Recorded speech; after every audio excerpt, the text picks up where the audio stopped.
I have a large family. Mostly aunts and female cousins aside from mom, stepmom, stepsister and grandmother. I don't know how to say this, but all those women I mentioned above are into teasing and joking. They've formed a unit, which I admit is kind of toxic.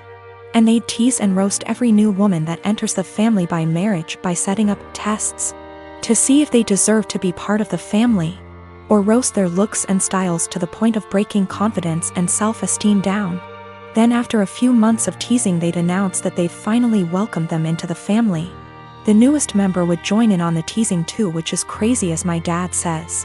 When I first introduced my then girlfriend, now wife, I made it clear that I didn't want any of the women in the unit to come at her or harass her, not even with a single word.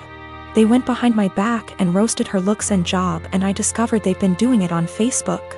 I had them apologize one by one after they gave the "we're just testing the water to see if she's capable to be part of the family" excuse. They didn't want to apologize, but once I said I wouldn't invite any of the unit unless they apologize, including my mom, everyone immediately apologized and brought gifts for my wife. My wedding was 2 weeks ago. There was talk about the women in the family wanting to pull a prank on my wife by wearing white and called it the ultimate test to see how my wife react. My brother warned me, so I announced that if any one of them showed up in white, I'd have them kicked out, including mom. They said this wasn't true and they'd never do such thing. But they showed up to my wedding one by one wearing white dresses, and each and every one of them was told to leave after they tried giving excuses by either making scenes or getting the men involved. The senior women of the unit, who are mom and aunts, also showed up in white but refused to leave. I threatened to take harsher action and mom was pissed, telling me to step aside, but I didn't let her in. I had her leave while the men in the family were watching stunned. Dad was on my side and supported me a lot. I felt absolutely awful because my wedding was being interrupted by them making scenes. My wife was hurt beyond measure, but the women in the family were pissed. My cousin blasted me on social media later, saying I excluded all the women from the wedding because my wife was so insecure she couldn't handle another woman's presence at her wedding. I had an argument with them and mom berated me, saying it was supposed to be a prank, but I said they were taking it too far. Mom said I took it too far by kicking them out because they were trying to get reaction from my wife to see if she was one of those Bridzillas and were going to change soon as prank was over, but I ruined my own and entire wedding by reacting so aggressively. I stopped talking after she said I had to bring my wife and apologize. I haven't seen the lot of them in 2 weeks and they've excluded me from everything. I just want to explain that, this has been happening for years. The men in the family are split on this behavior. Some of them encourage it, like my uncle and my cousin's husbands. One is now an ex, and some are against it, like me and my dad and brother. The women claim that there's nothing hurtful in what they do because they claim they're just looking out for us men, and that their goal, ultimately, is to make sure the women who enter the family are decent.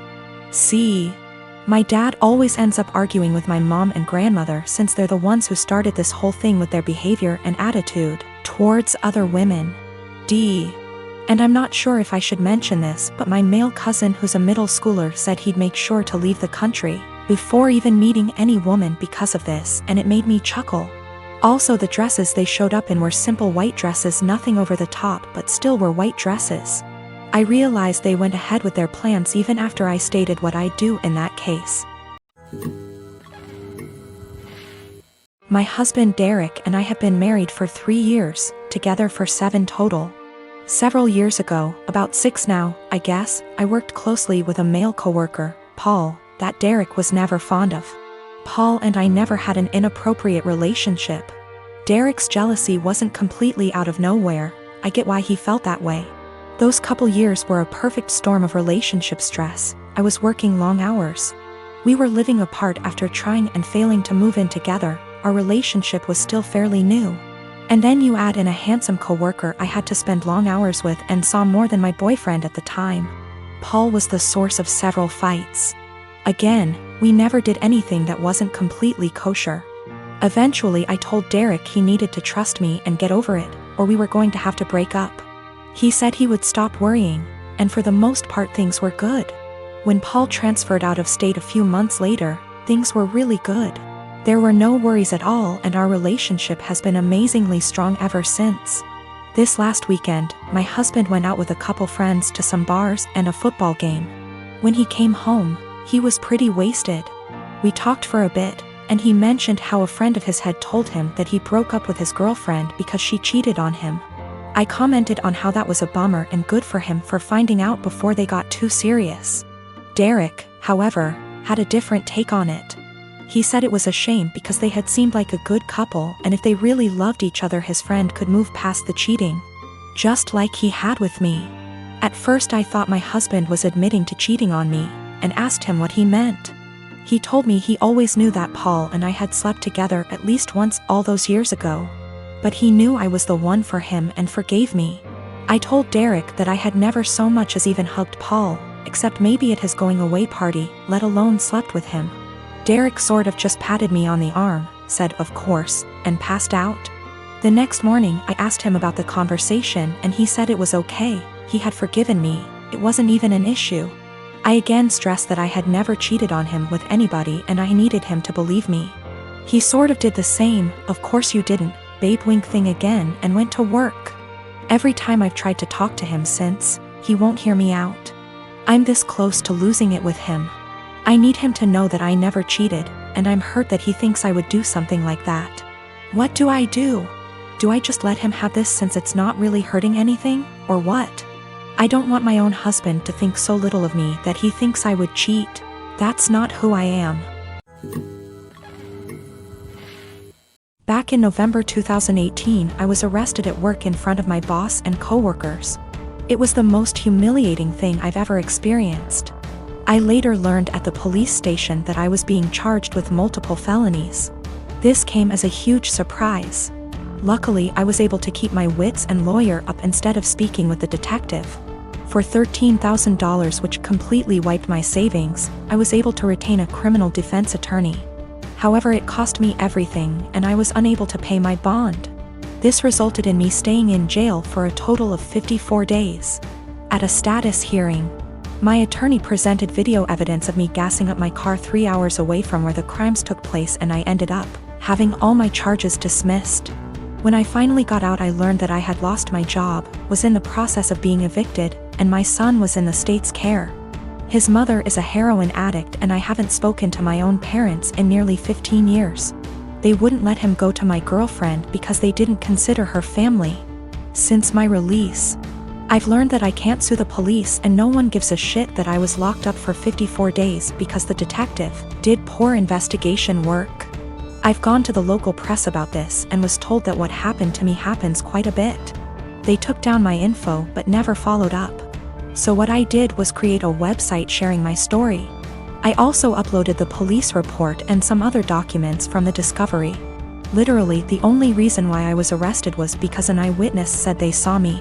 If the detective had done his job, he could have verified that I wasn't even in town on the day the crimes took place. This is what pisses me off the most. My life was ruined because of a lazy employee. My website is now ranked number 2 on the first page of search results when you type in my town's name. I live in a touristy town and we attract a lot of visitors over the summer. My web traffic has more than quadrupled, and apparently it's gotten someone high up's attention. I received a cease and desist letter recently, which I showed to my attorney. He said sharing my experience online isn't illegal and that everything I had stated was a fact or my own opinion, protecting me from a defamation lawsuit. Yesterday I received a visit from 2 officers and the detective who had arrested me. He apologized, stating mistakes can happen. They then talked to me about my website and asked if I could remove it. I said I would delete it on the condition that the detective leave his job and never do police work again. Suffice to say that isn't happening. After the visit I received, I'm more pissed off that the only reason the detective apologized to me was to get me to take down my website. I don't plan to, and the only one supporting this is my girlfriend. My friends think I'm being spiteful and have suggested that I just delete it. University is starting back soon, so many of my friends started moving back to town. I am 17 female, live in a house with 5 friends. I wasn't born in the UK but moved here with my parents when I was 17. We come from another European country, so I speak my native language, English, which is far from perfect. I've been learning Spanish and English since I was little, and my Spanish is better than my English. I don't have an obvious accent in English, people just assume that I am Canadian. We had a small party on Saturday and one friend brought his new girlfriend, Jess. Jess 20, and she's the reason why I am posting here. Jess made sure to let everyone know that she's a polyglot and speaks multiple languages. I was obviously impressed. I study modern languages, meaning that I'm learning Italian and German on top of Spanish. And obviously I asked what languages she speaks: Spanish, Japanese, Arabic, my native language, German, Korean, and French. I told her how impressed I was and carried on with my evening. I had a short phone call with my mom, whom I obviously speak to in my native tongue, and I went out of the house to talk to her. Jess was out in the garden and heard my conversation, and she corrected me on my pronunciation. I told her that she was in the wrong and she insisted that she knows better. I didn't fancy getting into any arguments, so I ignored her and went back inside saying whatever. Later, I bumped my head and swore loudly in Spanish. I tend to code switch a lot when drunk, and she corrected my pronunciation, which was funny because it was her who was incorrect. I ignored her again. A while later I wanted my friend, who is from Spain, to hand me something, but I forgot how it's called in English. So I said, "Hand me Spanish word, please," knowing my friend would understand. Jess decided to correct me again, using completely incorrect word. My friend and I looked at each other, and me being drunk, I lost any self-control I had. I spoke to Jess in Spanish asking her what the hell she thinks she's doing. And she looked at me telling me that my Spanish was so wrong that she didn't understand a word. It wasn't, but okay. So I told her the same thing in my native tongue, to which she replied with the same thing. I laughed at her and told her it's my native language and she really shouldn't lie about being a polyglot and correcting people when she doesn't actually speak those languages. She was fuming. She tried to grab her boyfriend's hand and leave with him, but he was too drunk to care and just said, "Told you to stop lying." I don't know how she got my number, but she called me this morning screaming what an asshole I am to humiliate her like that, and if she knew I spoke the language, she wouldn't have corrected me. I do feel bad now. I realize how humiliating this must have been for her, but on the other hand, she shouldn't have been lying.